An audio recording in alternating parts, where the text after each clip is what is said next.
In today's episode, we're diving into the real reason why you feel unhappy.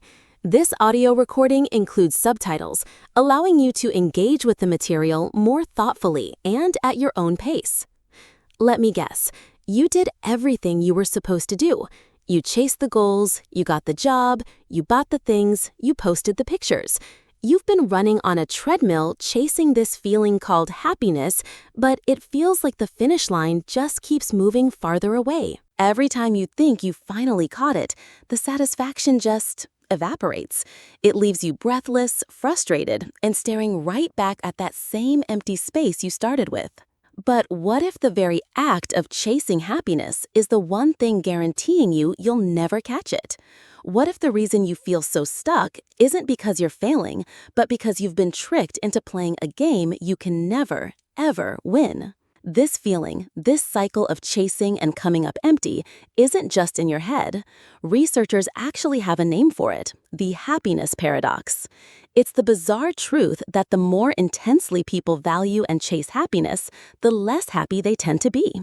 It sounds completely backward, I know, but think about your own life for a second. You set a goal. I'll be happy when I get that promotion. You work your tail off, you sacrifice, and you finally get it. There's a quick burst of excitement, a flash of joy, and then what? The feeling fades. This is a classic case of what's called the hedonic treadmill. We are incredibly good at adapting to new situations, which means we quickly return to our old baseline of happiness. And that leaves us looking for the next thing, the next hit. This cycle turns happiness into a moving target and creates a constant feeling of not enough. You look around at the curated highlight reels on social media, and it seems like everyone else has it all figured out. That comparison game feels a deep sense of inadequacy and personal failure, and you start to think something must be wrong with you. Why can everyone else seem to hold on to this feeling while it constantly slips through your fingers? This chase doesn't just leave you feeling empty, it's exhausting. Research has shown that actively trying to make yourself happy drains your mental energy, the very willpower and self-control you need for other things. You spend so much energy trying to feel a certain way that you have no energy left for the activities that might actually bring you real joy and meaning. It's like trying to hold a handful of sand. The tighter you squeeze, the faster it slips away. This relentless chase, this obsession with what you don't have, is one of the biggest reasons for our modern unhappiness. You're so focused on getting to some future state of happiness that you can't be present in your own life. A life that might already have moments of peace and contentment if you'd only stop running long enough to notice them. Here's the thing. This chase isn't just useless, it's actively harmful. It digs a hole that gets deeper the more you struggle to get out. When you keep failing to achieve that permanent state of bliss you've been promised, your brain starts to learn a pretty dangerous lesson. You start telling yourself, "I tried everything and nothing worked." Repeat that thought enough times, and it stops being a thought. It becomes a belief. And that belief is the seed of a much bigger problem. This is where the cycle gets vicious. The frustration from the happiness chase morphs into a kind of quiet desperation. You start blaming yourself. Maybe you think, "I'm just not meant to be happy," or "this is just who I am." Psychologists call this a fixed mindset, the belief that your happiness and your abilities are set in stone. This mindset is a trap, because if you believe you can't change, you stop trying. I mean, why would you? This feeling of powerlessness is where the real damage starts. You might find yourself seeing the world as a victim. It's always someone else's fault: your job, your past, the way the world is. And while blaming others can feel like a temporary release, it's a trap that strips you of all your power. By making your happiness dependent on things outside of you, you give away your own ability to change your life. This downward spiral is fueled by some deeply ingrained mental habits. One of the worst offenders is rumination. That's the fancy word for replaying negative feelings and events over and over in your head. You lie awake at 3 a.m. dissecting a mistake you made at work, or you spend all day stewing over a hurtful comment. This isn't problem solving. It's a mental hamster wheel that just deepens the grooves of unhappiness in your brain, making negativity your default setting. You become more sensitive to setbacks and start avoiding situations that could even lead to a tiny disappointment. But that avoidance just shrinks your world, cutting you off from the very opportunities for positive experiences and growth that you so desperately need. The end result of all this is a profound sense of inner emptiness. You're not just in a bad mood, you feel defeated. You might even start sweeping problems under the rug because the idea of facing them is just too overwhelming. But the more you avoid them, the bigger they get, which only reinforces that core belief: you are helpless. This isn't just a feeling. This is a psychological pattern that has taken root, a pattern that has a name. So, if chasing happiness is a trap and all your efforts are just making things worse, what in the world is actually going on? The answer isn't that you're broken. It's not that life is just miserable. The real reason you feel so stuck is a powerful psychological pattern known as learned helplessness. Learned helplessness is a state that happens after a person has repeatedly faced situations they can't control. After a while, they come to believe that they have no control over their circumstances at all. This belief gets so deeply wired in that even when they get a chance to change things, they don't even try. They have learned to be helpless. This is not a character flaw, it's a conditioned response. The concept was first discovered by psychologists Martin Seligman and Stephen Meyer back in the 1960s. In their famous experiments, they found that animals who were exposed to shocks they couldn't escape would later refuse to even try to escape, even when a clear path to safety was right there. They had internalized the belief that their actions didn't matter. When this idea was tested on humans, using loud, annoying noises instead of shocks, the results were shockingly similar. People who were first put in a situation where they couldn't turn off the noise didn't even bother trying in later rounds when they actually could have easily stopped it. This research gave us a massive insight into things like trauma, depression, and chronic unhappiness. It showed us that repeated failure or a lack of control can literally teach our brains to give up. This is the engine driving your frustration. Every time you set an unrealistic expectation for happiness and fall short, you're teaching your brain, in a small way, that you're powerless. Every time you compare yourself to someone on Instagram and feel like you're not good enough, you're reinforcing the idea that you can't win. Every time you tell yourself, "I have no choice," you're cementing the belief that your life is controlled by outside forces. The way we talk to ourselves reveals this pattern. When something goes wrong, do you ever think, "See, nothing ever goes right for me"? This is a classic sign of what psychologists call a pessimistic explanatory style, where you see bad events as personal, permanent, and affecting everything in your life. This is a cornerstone of learned helplessness. It isn't just being a pessimist. It's a mental filter that actively blocks out any evidence that things could be different. You stop seeing the open doors because your brain has learned that all are locked. To really get how learned helplessness grabs hold of us, think about this classic analogy. Imagine a baby elephant tied to a small wooden stake with a simple rope. When it's young, the elephant pulls and tugs, but it's not strong enough to break the rope or pull up the stake. It tries over and over, and every single time it fails. Eventually, the little elephant learns a simple, powerful lesson. The rope is stronger than I am, so it stops trying. Now, fast forward a few years. The elephant is a massive, powerful animal. It could snap that rope or rip that stake out of the ground without a second thought. But it doesn't. It just stands there, held in place by that same thin rope. Why? Because its mind is still trapped by the lesson it learned as a baby. The physical restraint is gone, but the psychological restraint is absolute.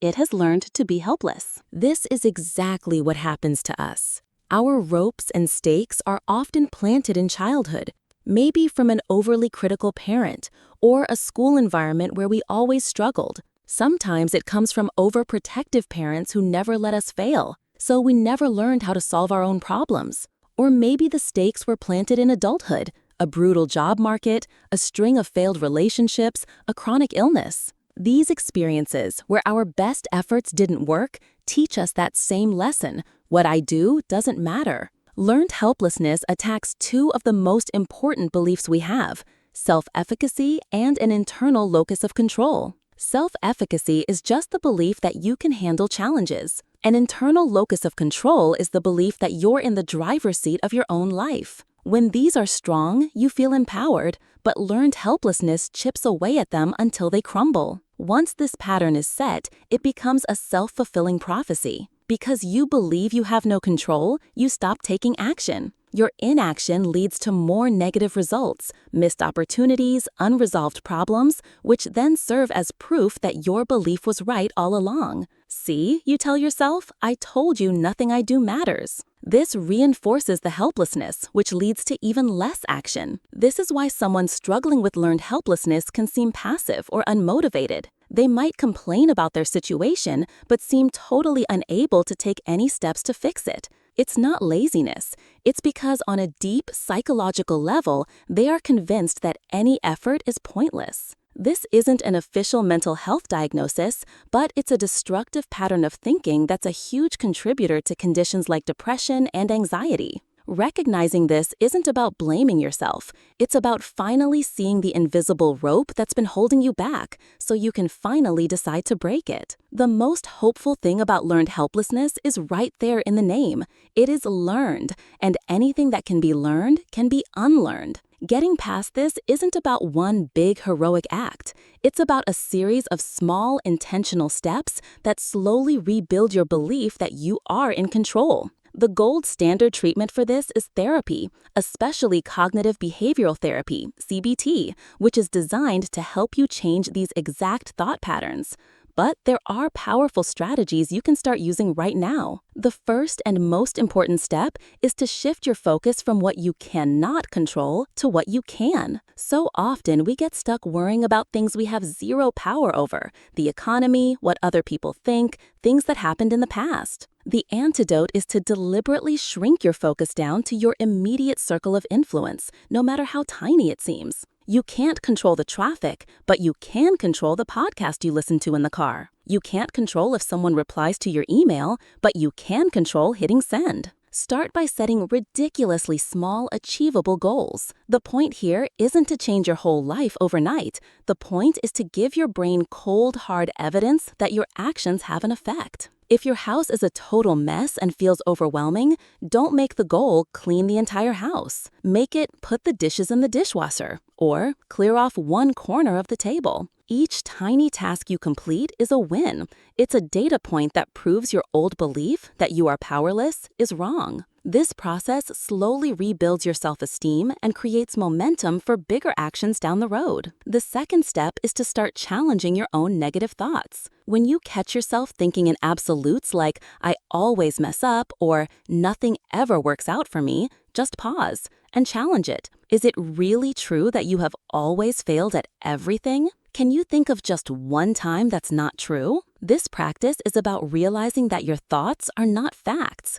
They are interpretations, and you are allowed to question them. For example, instead of thinking, I have no choice, try reframing it as, okay, my options feel limited right now. What is one small lever I can still pull? This is what Martin Seligman called developing learned optimism. It's about actively changing the stories you tell yourself. Instead of seeing bad events as permanent, personal, and affecting everything, you learn to see them as temporary. This is a tough moment, but it's not my forever. Specific. This one thing went wrong, it doesn't mean my whole life is wrong. And external. There were other factors at play here. It wasn't all on me. This isn't about being blindly positive. It's about being more realistic and a hell of a lot more resilient. Once you start to get that sense of agency back by taking small, controllable actions, you can begin to build a life that's more resistant to unhappiness in general. Unlearning helplessness is the foundation, but a truly fulfilling life means taking care of your entire mental ecosystem. A huge piece of this is tackling rumination and worry. As we talked about, constantly replaying negative stuff in your head keeps you stuck. A powerful tool against this is mindfulness. Things like meditation or simple breathing exercises teach you to become an observer of your thoughts instead of a prisoner to them. When a negative thought pops up, you can learn to just notice it. There's that thought again, without getting swept away. Another great tool is expressive writing. Just taking 15 minutes to write freely about what's bothering you can help get it out of your head so it stops festering. Next, work on self-compassion. So many of us have a harsh inner critic that just loves to reinforce how inadequate we are. We beat ourselves up for mistakes we made years ago. Self-compassion is simply treating yourself with the same kindness you'd give to a friend. When you mess up, instead of attacking yourself, you can acknowledge that you're human, that all humans mess up, and that one mistake doesn't define you. Remember, the past is data, not destiny. Learn from it, don't use it as a weapon against yourself. It's also critical to reconnect with other people. The whole idea of finding happiness is often sold as the solo journey, but that's not how we're wired. We're social creatures. Isolation is a huge cause of unhappiness. Make a real effort to invest in your relationships. Schedule time with people who make you feel seen and supported. This creates a positive loop. Good social connections don't just feel good, they make us more resilient, giving us the strength to face challenges without falling back into that old feeling of helplessness. Finally, try to find a sense of purpose beyond your own feelings. The psychiatrist and Holocaust survivor Viktor Frankl famously said that happiness can't be pursued, it has to ensue. It comes as the unintended side effect of dedicating yourself to a cause bigger than yourself. A lot of unhappiness comes from a lack of clear purpose or living in a way that doesn't line up with your values. Take some time to figure out what really matters to you. Is it honesty, creativity, helping others? Then find small ways to bring your daily actions into alignment with those values. This shifts your focus from a self-centered chase for a fleeting feeling to a more meaningful way of life, which, ironically, is one of the surest paths to lasting contentment. For so long, you might have believed that happiness was a destination, a prize to be won, and you probably thought the reason you felt unhappy was because you weren't running fast enough, trying hard enough, or that you just weren't good enough. But the real reason you feel this way has nothing to do with your effort or your worth. It's because you've been conditioned by invisible psychological patterns, especially learned helplessness, that convinced you that your actions don't matter. You've been held captive not by reality, but by a belief. The truth is, you are not powerless. You are not a victim. You are the one who decides what to do next. Breaking free isn't about finding some state of constant, perfect bliss. That was never a realistic goal. It's about letting go of the frantic chase. It's about building a life of meaning, connection, and resilience, one small step at a time. It's about challenging the lies your brain has been telling you and proving through your own actions that you have agency. You have the power to unlearn the patterns that caused you so much pain and to build new ones that lead to real, lasting well-being. The journey out of unhappiness doesn't start with a giant leap. It starts with the simple, quiet, and powerful decision to take the first step. If this message resonated with you, it would mean a lot if you gave this video a like and subscribed for more insights into how our minds work. But more importantly, I'd love to hear from you. In the comments below, share one small, controllable action you're going to take this week to start reclaiming your own sense of agency. Sharing your commitment is a powerful first step, and reading what others are doing can remind all of us that we're not alone in this. Thanks for watching.